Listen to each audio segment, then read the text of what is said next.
My name's Diana, and I like to dance. Welcome to Doing Stuff with Diana.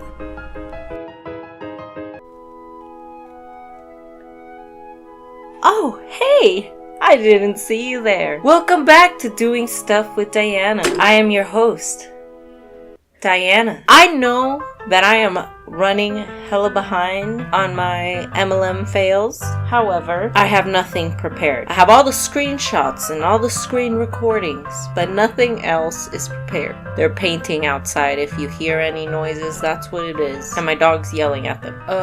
What was I gonna do? Even though I am behind on my MLM fails series, I still have nothing prepared. But you know what I did go on a tangent on? Conspiracies. I got the idea from Haley Elizabeth. If you don't watch her, I highly recommend her. She's pretty cool. If she knew I existed, I'd be pretty happy. But instead of conspiracies that keep me up at night, I'm gonna label this Conspiracies that keep me in the shower. But the concept is from her. Let us start. Stick around for an update from me as to what I was doing when I was gone. First conspiracy. Everyone knows who Adam Sandler is, right? Famous comedian, has his own production company, really rich dude, really funny dude that also has very cheesy comedy movies that seem to just be a cash grab. That's okay. We forgive you, Adam Sandler. He's really cool overall because he does music. He is going to have a tour where he's going to be playing his music, and he added recently Phoenix to the tour list. Guess what? I really want to go, right? And I was talking to my husband about it, and I go to look the auditorium. I look up the stage. What are those called? The arena that he's gonna play at. It's called Footprint Center. He's coming December 11th, and I noticed the address. The Footprint Center is at 150 West Adams Street. Not only that, but it's next to a restaurant or a bar called Adam's Table. You're telling me Adam Sandler did not notice that the arena he's gonna be performing at in Arizona is on Adams Street? Come on. I would love to know if I'm right. If I had money, I would put money down. I'm pretty sure he knows. Like, there's other arenas here that are huge. Like the one in Central Phoenix that I can't remember the name of right now. The Chase Stadium. I think that's the one in Central Phoenix. I guess depending on his audience size expected, there's other places that he could host at. So you're telling me he didn't see the street it was on and went, Adam Street, I'm Adam Sandler, and decided to choose that stadium because of that reason? Maybe that was just a plus. Ask Adam Sandler. I'm gonna at Adam Sandler on Twitter and ask and see if my theory's right. Please join me. The world wants to know, was this pun intended? Next conspiracy. I should have mentioned this in the beginning, but maybe now it's better that I'm mentioning it now because it's more relevant now. But disclaimer, when it comes to these conspiracies, I don't know if I believe them. I think I believe them, but I'm willing to change my mind. But also I don't believe them. Oh, come on. Does anyone else do that where you're like kind of believing in something just in case?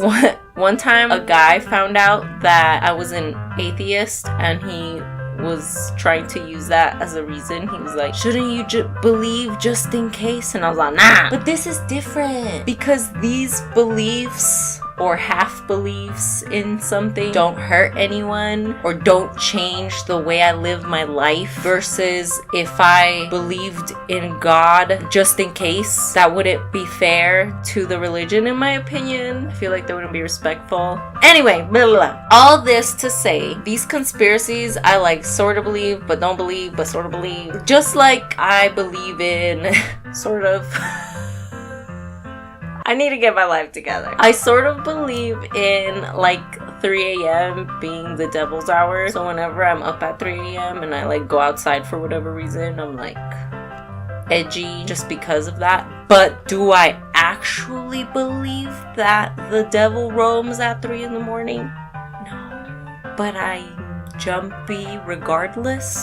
Think of that type of mentality when it comes to me talking about these conspiracies or theories, because some of these aren't conspiracies, they're more like theories about the world. First theory: reincarnation in the afterlife. So reincarnation is the concept that the non-physical version of your being begins a new living life in a different body after the first physical body has died. So basically, we have a consciousness, and the argument is that once your physical form dies, your consciousness gets recycled in a sense and gets put into a different body that is born after you die. I don't know if you've ever seen in movies, I can't think of what particular movie, but that concept of like someone dying, and then as they die, everything goes black, and then you hear a baby cry, and then a baby is born. The idea is that it's them in a new body. And the reason why I believe that is just because,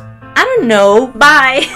That's the end of the movie. I mean the video. Because this is my mindset over it. What is that one law of physics? Oh, the law of conservation of mass. Matter can't be created nor destroyed, right? So when you pass away, your body exudes heat and all kinds of kinetic energy as you pass. And so my theory is, okay, when it comes to the electricity that's in the brain that constitutes our conscience, look, don't make me put my life on the line for that word. I can't do it. What was I saying?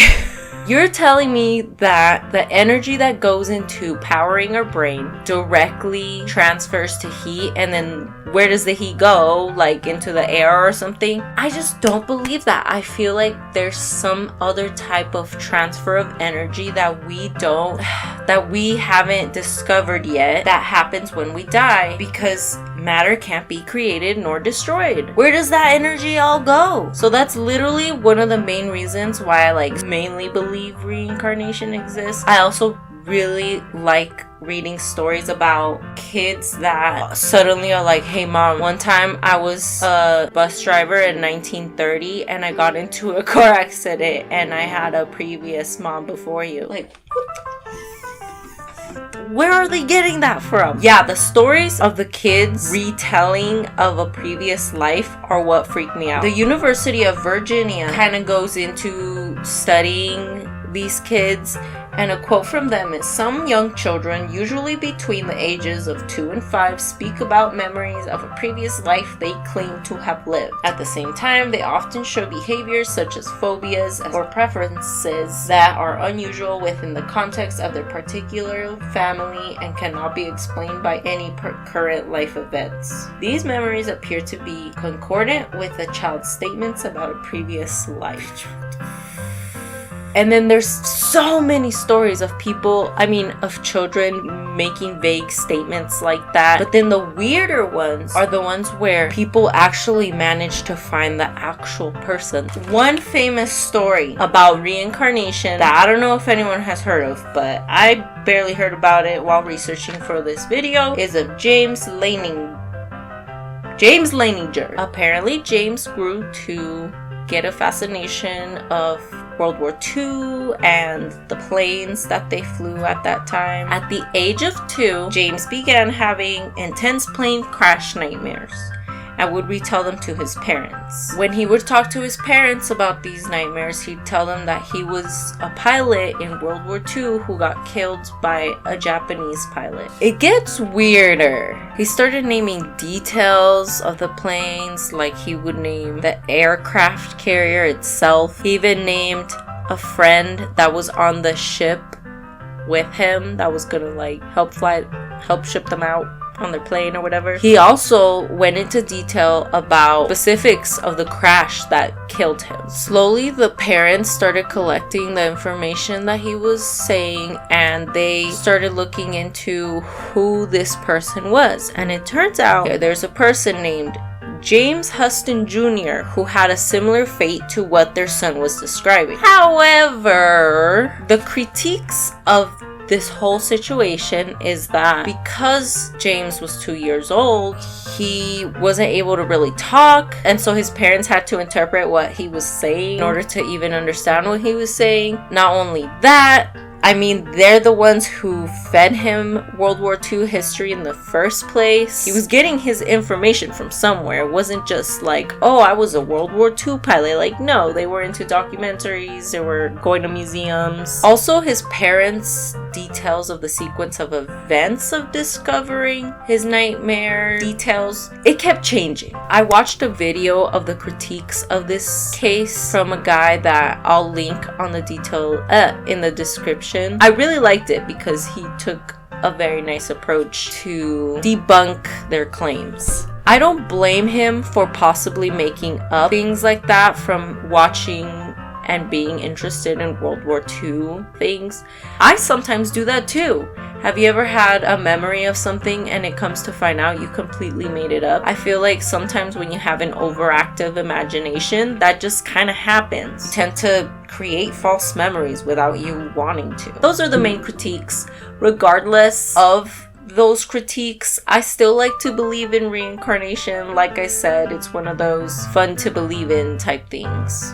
Conspiracy number 2. Tupac faked his death. Again, I sort of kind of believe, but I'm like, look, listen, I don't mean to stand on a podium and act like a flat earther. Let me explain. He was born in June 16th. 1971, to his mama Fanny in Harlem, New York. His name was Lasan Parish Crooks.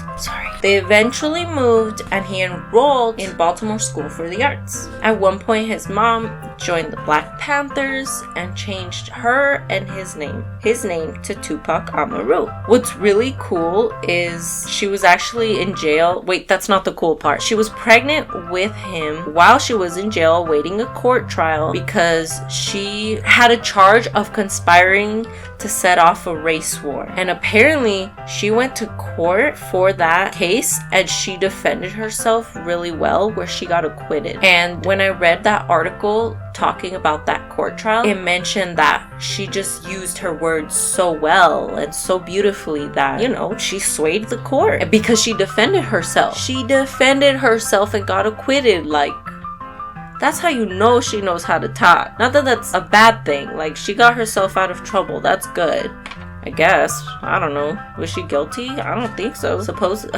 Let me get out of this situation. I don't know. I'm not a judge if she was acquitted. That's all we know, okay? But it's really cool that she was able to do that all on her own. I wish I had that confidence. I wish I was able to do that. In 6th grade, I tried to rap. I would go to jail. If I had to defend myself in court with my poetic writing, I would go to jail. Slowly, Tupac rose to fame. However, it came with altercations with other people in the field, as well as police and gangsters. Slowly, he began gathering enemies in the music scene. In the 90s, the East and West Coast rap tension intensified.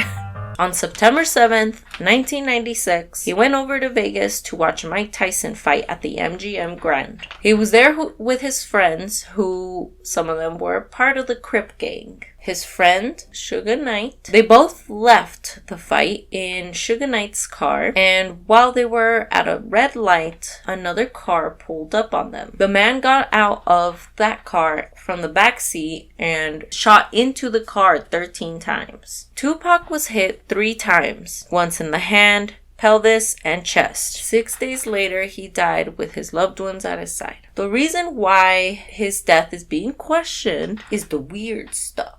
For example, his murder was never solved. In a completely public street with people walking around everywhere, and no one saw who shot him. How? I guess you could argue that it was a black rapper, and at the time, tensions between minorities and the police force were at an all-time bad, which aren't they always? But it was even badder. So you can argue that maybe they just didn't take priority and they were like, bad guys, just killing each other. Who cares? In September of 2017, Knight also, in an interview, said, "When I left that hospital, me and Pac was laughing and joking. I don't see how someone can go from doing well to doing bad," said Knight, adding that with Pac, you never know if he could be alive and living in secret somewhere.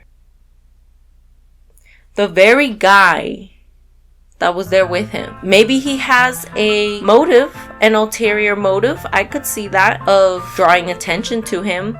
I can't blame him in a sense, because he probably sees this incident as leverage for him whenever the need arose. He passed away. Because guess what? Even now, his son is going around saying Tupac is alive and well, living in Malaysia. You're telling me that that's not such a good token to get attention on him? Not that I'm saying that's what Knight was doing. I'm not trying to say that. I'm just trying to say the critiques of the theory, if you will. The reasons why he may be lying. Get this. What's even crazier, the one reason why I secretly believe in this is because his godmother, who was in the Black Panthers with his mom, Asata, at one point she escaped prison, dude, and she was on the run from police and fled to Cuba in 1979, and they granted her asylum. In 1984, her daughter even joined her out there. Even 40 years later, Afeni is still wanted by the US government. Okay guys, what is a godmother? A godmother is someone who protects the child of someone else in the case that they need it. So you're telling me that the godmother of Tupac, who saw that he was in big trouble and was trying to escape from the US, wasn't gonna lend a hand? You're telling me she wasn't gonna hand her resources over to her godson and help him out? Another point that I feel I should mention is also that I Am Mad at Ya was released 2 days after he died. Why? I feel like that point is a little weaker, but I mean, still weird. Okay, and get this. Something about this case pisses me off that I need to mention. The autopsy photo, there's only one photo that has been released to the public and published in a book. The book is called The Killing of Tupac, and for some reason I didn't write the author's name on my notes, so I'll just put her name right.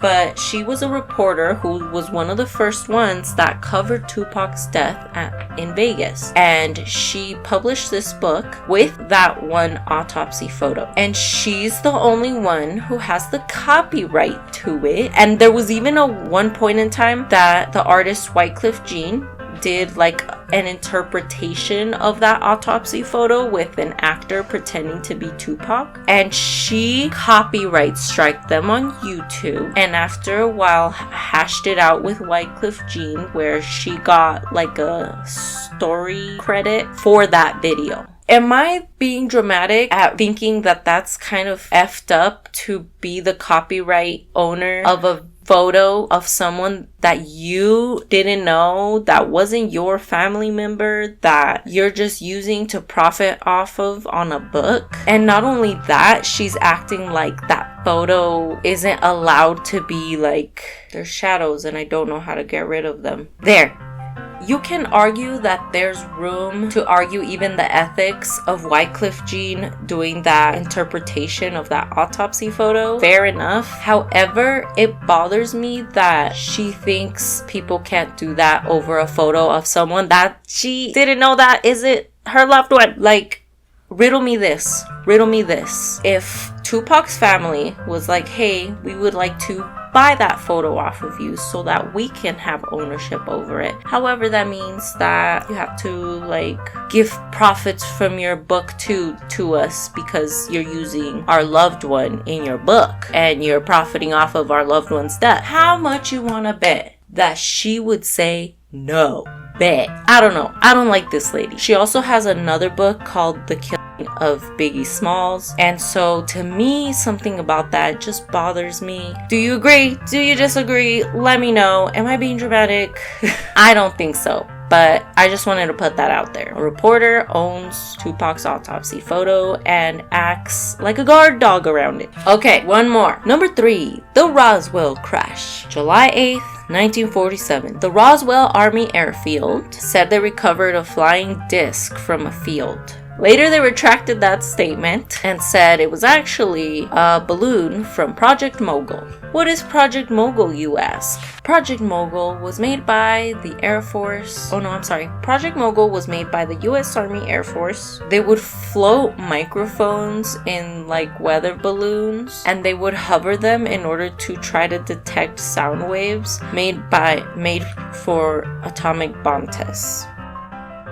When this crash site was found, no one thought aliens until the 70s. Lieutenant Colonel Jesse Marshall said that he thought it was extraterrestrials in the 70s. In the 70s, Lieutenant Colonel Jesse Marshall said he thought it was extraterrestrials in an interview with ufologist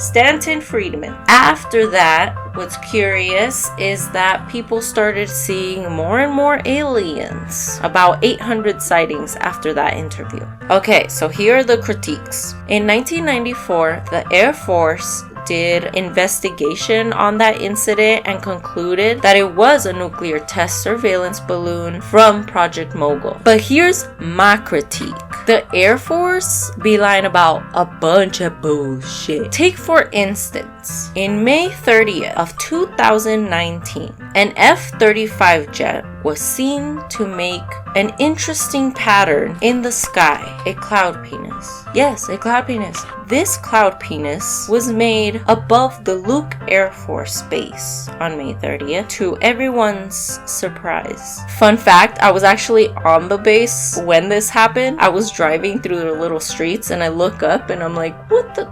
Is that a penis? It was. So this went viral apparently, and this picture was spread across news outlets, and the Luke Air Force Base came out with a statement. They said that the contrail was not intentional and it was due to a maneuver that the pilots were. It was like a dog fighting. Management reviewed the flight audio and it did confirm what they were saying. And they did say that the curve of the head of the penis was made because their dog fighting was paused or something like that. And look, I'm not gonna say how or who or when or who or why, but I have inside intel of this incident indicating that it wasn't unintentional as Luke Air Force so claims. Again, I may be making this up.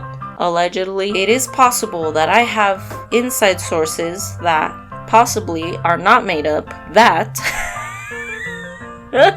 the pilot said he got a little bit reprimanded for it, but it was worth it. Again, sources, allegedly. To be fair, I guess maybe the Air Force didn't really have any other option but to deny it, because like, how can they be like, yes, one of our professional pilots did a silly joke in the sky with very expensive jets that cost millions of dollars to run. So okay, maybe they didn't really have an option but to deny it. But my point being, they are willing to lie about stupid shit. This being a perfect example of that. So you're telling me that they're not gonna lie about a possible freaking alien crashing in New Mexico? If I was the government, I'd want to lie too, just to keep people not freaking out. Look how we freaked out in 2020. All the shelves at the store were empty and no one could wipe their ass. Yeah, so I can't really blame them for possibly hiding aliens if that was the case in Roswell. That is it for the day for me when it comes to conspiracies that keep me in the shower that I sort of believe. Here's an update as to what I've been doing.